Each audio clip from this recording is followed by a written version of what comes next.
Well, hello there everyone, and welcome back to episode 5 of the Spigot coding series.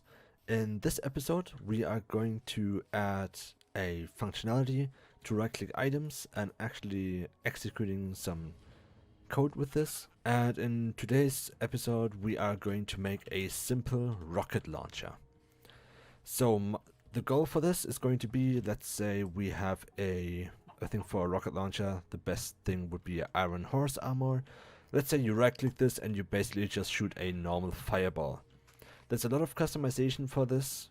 You can do everything basically. It does not have to be a fireball explicitly. It could be any entity in the game. So you could even do let's say a sheep launcher or something. So yeah, let's get right to it. First of all, I would say that we actually create the rocket launcher item. For this, we're just going to make it so the player will get it once he joins the server. And we're doing this in our small little method right here on the player join. So what we want to do, we want to add it to the player's inventory every time he joins. Not the first time he actually joined, just for debugging purposes. You could do this later on doing your own command. So you could make a command which just gives you the rocket launcher directly instead of having the player to rejoin. So let's start with declaring a new item stack and calling that rocket launcher equals to a new item stack, which is a iron horse armor. Next up, we want to give it a custom name tag. For this, it's one thing I highly recommend everyone doing. Create yourself a utils class. A utils class is mostly just for static methods or static variables. So for example, in our case, a public static string rocket launcher name equals to, and then let's say in a orange rocket launcher. You don't really have to write it in a all bold name like I did right here, but I just like doing this. So, and then we want to get the item meta of our rocket launcher, and then we want to do rocket launcher meta set display name, and then from our utils class the rocket launcher name, and then we want to reset the item meta to the rocket launcher meta. And last but not least, we want to get the inventory of the player and add the item to it. This is basically the same thing we did in the last episode with the custom entity drops. You could even add the rocket launcher there, but yeah, I'm just doing it on the player join. So next up, we need to actually write the functionality for the rocket launcher. So what we want to do for this, we want to create a new class called either item listener or item interact listener or even rocket launcher listener, whatever you want. If you want to add more events and more functionalities to the rocket launcher itself, you could make it a own class, but for now I'm just going to make a item interaction listener. For this we want to implement the listener as well, and so we don't forget it, we are going to instantly register the event. So register the new item interaction listener in your main class. After that, we want to add a new event handler. We're calling this one public void on rocket launcher click. As always, you can call this whatever you want, but the important thing you need here is the player interact event. Alright, let's make it so you can only right click it for it to work. First of all, what you want to do is if the e.getHand equals to the equipment slot.offhand, just return it. Since like the 1.13 or some version, I don't really remember which one it was, maybe it was like 1.9 when they added offhand. Was that 1.9? Anyways, in one of the versions, the player interact event can actually fire twice because of your offhand clicking as well. So what you want to do here is just return to void or like do nothing if it actually does the interact event for the offhand, so the code doesn't run twice. Then what you want to check if the e.getAction equals to action.leftClickAir or the action equals to action left click block, then we also want to return. This just cancels out all the left click interactions.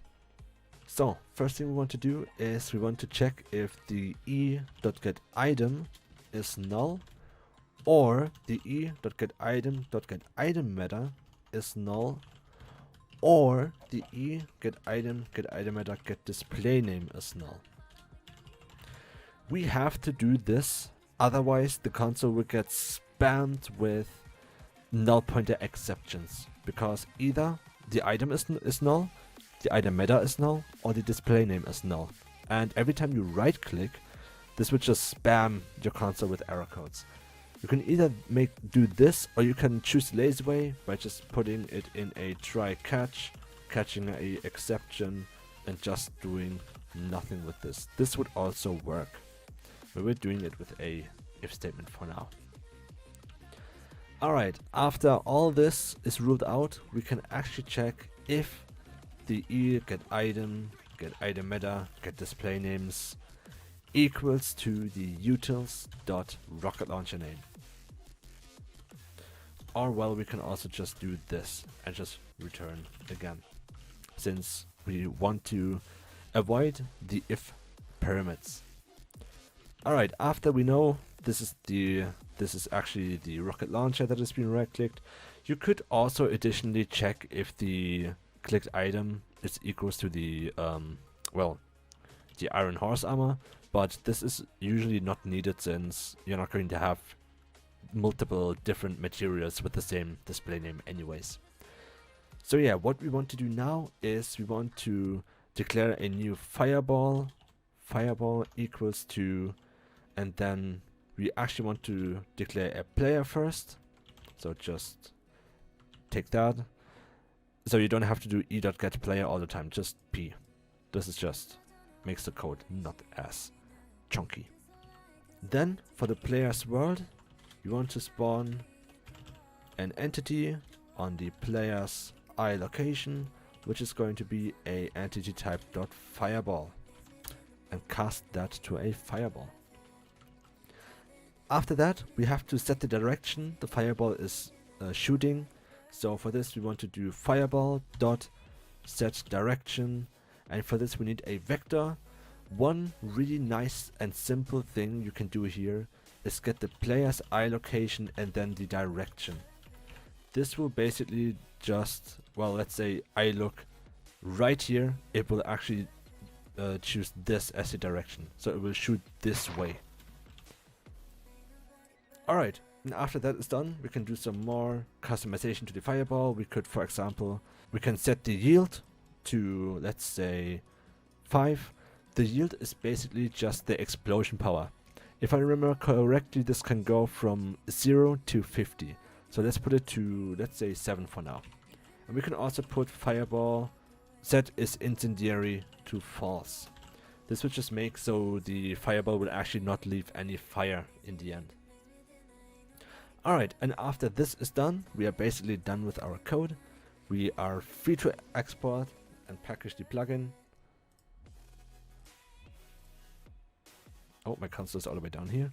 And then once this is exported, we want to upload it to the server. I have to reset the server real quick since I have an old version here. Alright, and after you fixed your problems with not being able to delete the old plugin version, you can see I have the rocket launcher item in my inventory now. If I take myself another iron horse armor real quick and right click this one, you can see nothing happens. But if I right click this one, you see the fireball actually shoots with a nice and big explosion. So yeah, this is basically everything already. You see the rocket launcher is actually working. You can maybe put yourself some sound effects and maybe some particles to it if you want to spice up some things. But for now, this should work. So yeah, let's actually add a sound to it to actually make things more interesting. For this, what we want to do is get the player's world and play a sound on the player's location. For this, let's do a firework launch with the volume 1 and pitch 1. Basically how play sounds work, if you play a sound in a world, every player in that world will hear it. If you just do p.play sound, only that player will hear it. Volume goes from 0 to 2, so you could also do 1.625 F. This is a float, so you need to put a float here. And V1 is basically just the pitch of the sound. This also goes from 0 to 2. Let's actually put this to 2. So let's repackage and actually see the small change that this made. So replace this, and if I now reload, confirm, you can see that this will also play a sound now. So yeah, to show you what the yield does, if I would increase this to 25 real quick, you can see that the explosion radius will increase drastically in size. So if I go ahead and reload and shoot this again a bit further in the distance, you can see that the explosion range has increased a lot. If I shoot this down here, you should easily see that explosion range is way bigger. And yeah, one last example. Let's say you don't want it to shoot a fireball, so let me just comment out this code real quick. Let's say you want to shoot out a sheep. You do the same thing, you declare a new sheep. So for the player's world, you spawn an entity at the player's eye location, which is a sheep. Oh, I'm using the wrong thing. I'm using spawn instead of spawn entity. You can also use spawn. It does the same thing, but here you have to type sheep.class. This is the same thing. This will work the same way. But here, you would not have to cast it. If you use spawn entity, you need to cast it. If you just use spawn, you do not need to cast it. Now, if you want to set the sheep's velocity, instead of using sheep set direction, since that is non-existent, you have to use set velocity. And then the same thing, get eye location, get direction. If you want to increase the speed or lower the speed the sheep is launching at, you can use a dot multiply. If you type 2, it's twice the speed. If you type 0.5, it's half the speed. Let's just do 1.25. And that is basically everything you need for normal entities. You can, for example, set a custom name or set the color for sheeps, for example. So there's a lot of stuff you can change per entity. Now let's package this and actually see what will happen if we use the item now. So after reloading and right clicking, you can see you're actually launching sheeps now. So you can play around with this a lot of ways. There's a huge variety of things you can do with this simple thing, and there's a lot of things you could do with this. As I love to say, the possibilities are basically endless. And yeah, that is everything for this episode. I hope you learned something today. I hope you will have a lot of fun with this small piece of code and the endless variety it gives you. And yeah, next episode will drop on next Friday. And I hope you enjoyed this episode. So, see you hopefully next Friday again.